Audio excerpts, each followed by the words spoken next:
Punto legal kining akong suliran. Kabahin kini sa binuhatan sa akong bana, samtang di ako diri sa gawas. Aron niyo sabtan, sugdon ko sa diha pa ko sa Pinas.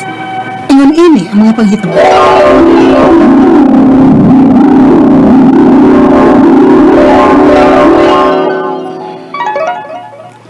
Kisay retext mo? Sinang Feli, ningin na po sa itong utang. Ipatawag na kuno niya sa barangay kay may pinirmahan ko itong akong giutang niya. Unsa? Eh, so may nato pagbayad si Pili rin na to eh. Gawas kang Pili, daghan patawag lang yung utang sa uban. Napay utang na to sa mga tindahan. Kung saan man na to na di man gigapaigo ang atong kita na kumpra na to utanon sa alkoy. Mao lagi. Sa akong ulo, pulos naman ko nag-eskwela na itong mga anak. Ulag ko na. Ulag ko na sa pagkonsumo. Maulagi. Maglisod yung tagpa-eskwela anak nila sa college rin nato. Han kay maayo. Kung ma-abroad na lang ko, mag-OFW ko. Unsa? Mo abroad ka? Asa ba sa kanasura mag-OFW?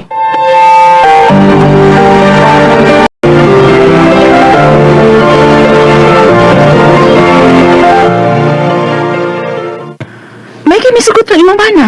Lisod na jud ka ay ni Janice. Uy, di na jud magda ang among sitwasyon. Naputos na mis utang. Wow, tuon na gud naman nila mo. Ay, maayo, uy, kaya nakadesisyon na gid ka mga bro. Oo, kinahanglan na gid taon. Kay nagkadagko na ang among mga anak. Ang pag-eskwela nila sa college ang akong gihuna-una taon. Nga, sige. At timanan ang imong mga papeles, aron makalarga na dayon ka sa gawas.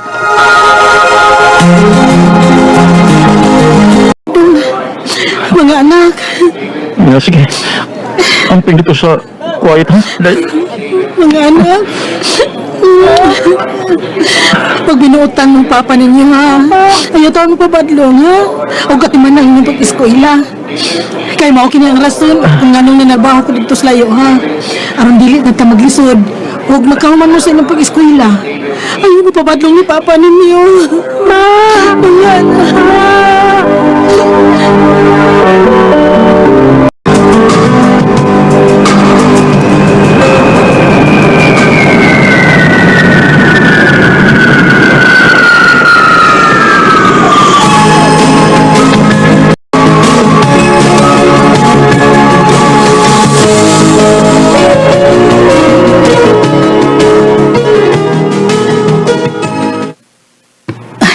Napadako na ang una kong sweldo sa amo. Ako na nagipada ang tanan. Total, ang sa ko'y gastuhan din eh. Kanyaraman ko sa bahay sa akong amo. Huwag may na lang, makatilaw na ang akong mga anak og kaharuhay. Og makapamayad na sad mi sa among mga utang.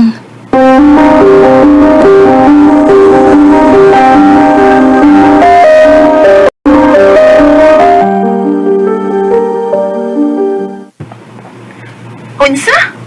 Ipadahan mo tanan nimong sweldo inyos Pilipinas? Oo, daghan gud kay magbayaran good. O gusto na ko nga maimpas na dayon ang tanan namong utang. Kay maluit ang koordinato dayoy sa akong mga anak nga mao mapanilngan sa akong mga giutang. O guman unya maimpas ang among mga utang, plano na ko nga ipausab namo ang among bahay. Uy, day, pagbilin sa tag-imo bisag gamay lang ang savings. Uy, wabi na may bawas may tabos unahan. Ha? Unsa buto may pasabot day Janice? Ayaw isalig ang tanan nimong kita si mong bana ba? Kay daghan na ba yung mga istorya sa mga OFW nagiwalda sa pamilya sa Pinas ang ilang hinaguan? Ha? Panagana na lang para sa imong kaugalingon day. Uy, ibasag maparihas kas uban. Nawa gyud natigom silang papauli. Uy, simba ko taon ka diha day. Dako ko ang pagsalig sa akong bana, uy, kay buutan si Renato. Wa ko'y bisang duda man lang nga, magbinuang siya nako Janice. Wa, Jo Janice.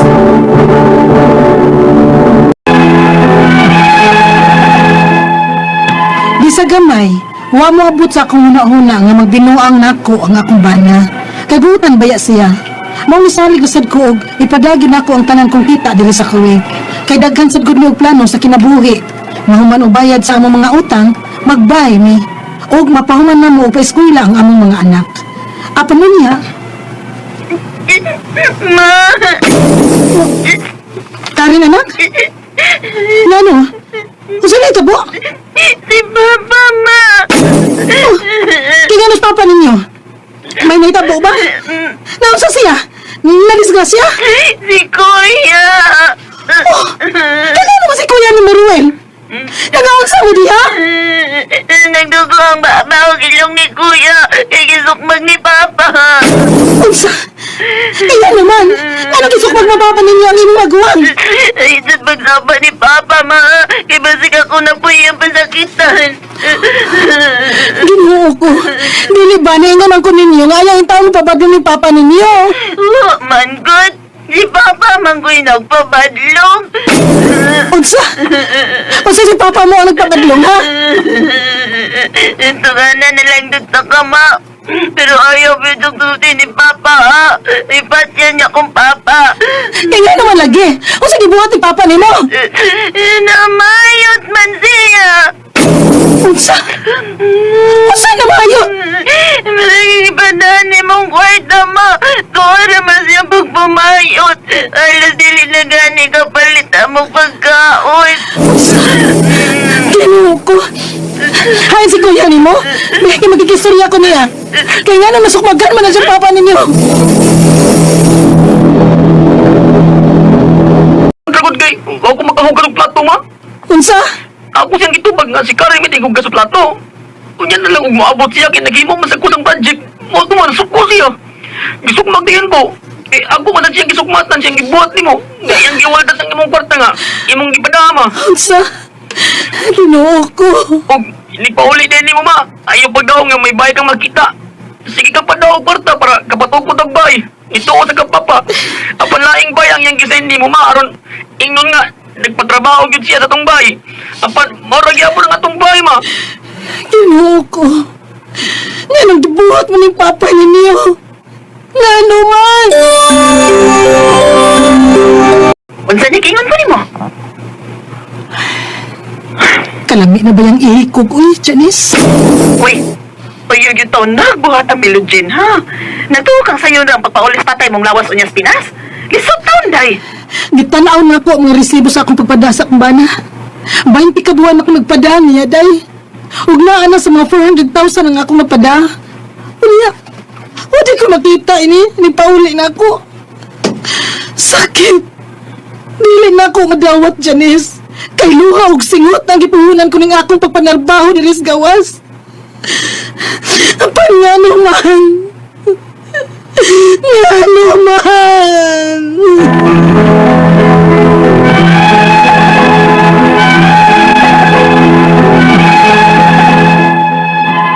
Wa na gid ko mahiluna sa akong pagtrabaho diri sa gawas. Nawadan ako gana nga sa 20 ka buwan na akong tinarbaho diri sa gawas. Wa gid ay ko nahimo una pundar. Giwaldas tanan sa kumbana nga akong kinitaan. Dili ko makadawat nga sa 19 ka tuig namong kami niyoon, nakahimo siya ini nako. Ang ako nga pangutana mo kining mosunod, unang pangutana, dulan 400,000 lang ako napadasa akong bana. Ug wa gyud siya natigom og napundar. Pwede ba nga ako siyang ikiha ug akong pabayron sa akong hinaguan nga iya lang giwaldas nga bana ko man siya? Ikaduhang pangutana, naglimbong ang akong bana sa among kaminyoon. Namayot siya nga mo'y gituhuan ko nakahurot sa kwarta nga akong hinaguan diri sa gawas. Unsa masay akong buhaton anak niya? Ikatulong pangutana, ang bahin sad sa pagdapat niya sa among anak tungod lang kay wa manghugas sa plato. Nagdugo in taon ang baba og ilong. Unsa masay ikasok ko niya nga minor de edad para ba ang among anak? Ikaw pa to katapusang pangutana. Hapit na mahuman ang akong kontrata diri sa gawas ug wa gyud ko'y kwarta nga natigom. Kay nisalig lagi ko sa akong bana nga ihurot og padaniya ang akong tanang sweldo. Unsa may akong buhaton na nag-abot na ako diha sa Pilipinas? Gusto ta ako nga makigbuwag. Unsay proseso? Palihog, tabangi og tambagya ko. Kini ang akong suliran, Milugin.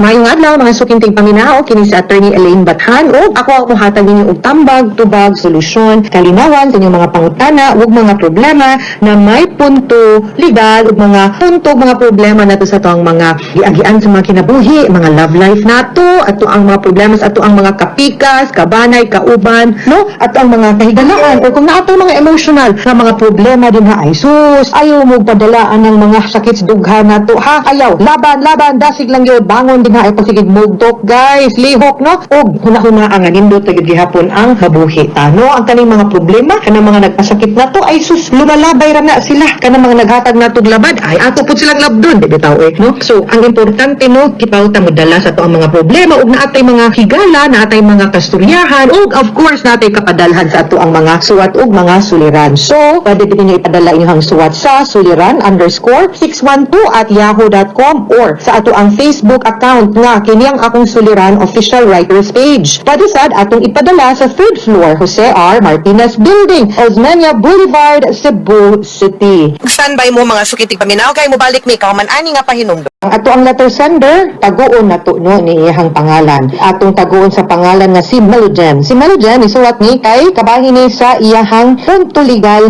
nga pangutana no. Nasa problema katong nagtrabaho na siya dinha sa Kuwait nya ang kabahin sa iyahang mga sweldo nga iyahang gipadala ug mga kabahin sa mga kwarta ug pagtigom niya no. So una niyang pangutana. Unsa man yung iyahang unang pangutana? Dulan 400,000 ang iyahang napadala sa iyahang bana ug wa gyud siya'y natigom ug napundar. Pwede ko ba siyang ikiha ug pabayron sa akong hinaguan nga iyang giwaldas nga bana man ako siya. Okay. Na accounting na ba nimo ug imo na ba ding napangutana kung unsa gyud ug diin gyud pud niya gigasto ni ang maong kwarta ug kung nahibaw-an kani nga iya din ang gibinuang pud nimo pwede gyud siguro nato siya paninglan no nga gidispal ko man niya nimo ang kwarta niya di na pud siya makakuha bahin nimo kay nagbabadlong man di ay ni imuhang bana no nanlimbong man di ay ni siya unya pwede nato sad siyang ikiha no for economic abuse kay giabusaran ang imuhang paghago ang imuhang kakapoy di biya lalim in town hang magtrabaho tas gawas unya inyo lang ang ingon anaon ug waldas ug municipal kung duwa ko muglaing team o si batasan aning imuhang bana oy ikaduhang pangutana naglimbong ang akong bana sa among kaminyoon namayot siya agoy ug siya maoy gihut-hutan sa akong kung nakahurot sa kwarta sa akong kinaguan dili ra sa gawas unsa man di ay ang akong buhaton ana niya nganong namayot ning imuhang bana day nga unsaon na lang nimo then you know well kinahanglan gid ni may paana lang imuhang kasal kay unsaon ta man nga nagbinuang man ning imuhang bana pero nganong bayot man oy kadaghan babay sa kalibutan bayot gyud ang iyang gitirada nimo nasamot na gyud ning ato ning bakuyan sa iyang mga imong mga gipadala nimo nga kwarta no paningkamot na lang nga maanal ning imuhang kasal okay ikatulong pangutana ang bahin sad sa pagdapat niya sa among anak tungod lang kay wala manghugas og plato nagdugo in town ang baba og ilong unsa man say ikaso ko niya nga minor de edad para ba ang akong anak okay so kanang ingon ana init mo sa dinag-o ang imuhang bana pwede ra gyud na nimo siya kasuhan under Republic Act no 7610 under child abuse kay dili man na niya pwedeng dapatan imuhang bata no physical injuries man na unya kay minor de edad man so pwede na nimong kasuhan no ang imuhang bana sa pagpanapat physical sa inyong minor de edad nga bata unya kung napamanggani ka sa Kuwait ayaw na lang na siya papuy-a dinhas inyo no kung naay mohang mama nabaron imong igsuon para dili na makulata o madapatan pagbalik ang inyong anak no para maprotektan pud ang bata okay katapusang pangutana hapit na mahuman ang akong kontrata diri sa gawas ug wala gyud ko'y kwarta nga natigom kay nisalig lagi ko sa ako ang bana nga ihurot ko og padala niya ang among sweldo unsa may akong buhaton inig abot na ko dinha sa Pilipinas gusto unta kong makigbuwag unsay proseso okay kana nga nagbinuang ang imuhang bana unya giabusaran pa jud ka gigamit og gihurot ang imuhang kwarta well kung naka-decide na pud ka nga di na gid pud nimo sad siya tagaan og chance nga mag-uli mo or magbalik mo aw mo file gid kag annulment no unya siguro last priority sa anak nimo ang imuhang unang huna-hunaon is planuha sa mag-unsa ka iniguli nimo labi na og limitado ang imuhang kwarta or gamay ra kag tinigom unahon sa siguro nimo no hapsay ang imuhang pamilya kung magnegosyo ba ka or mo trabaho ba kag lain unsaon nimo ba financially and then kung kaya na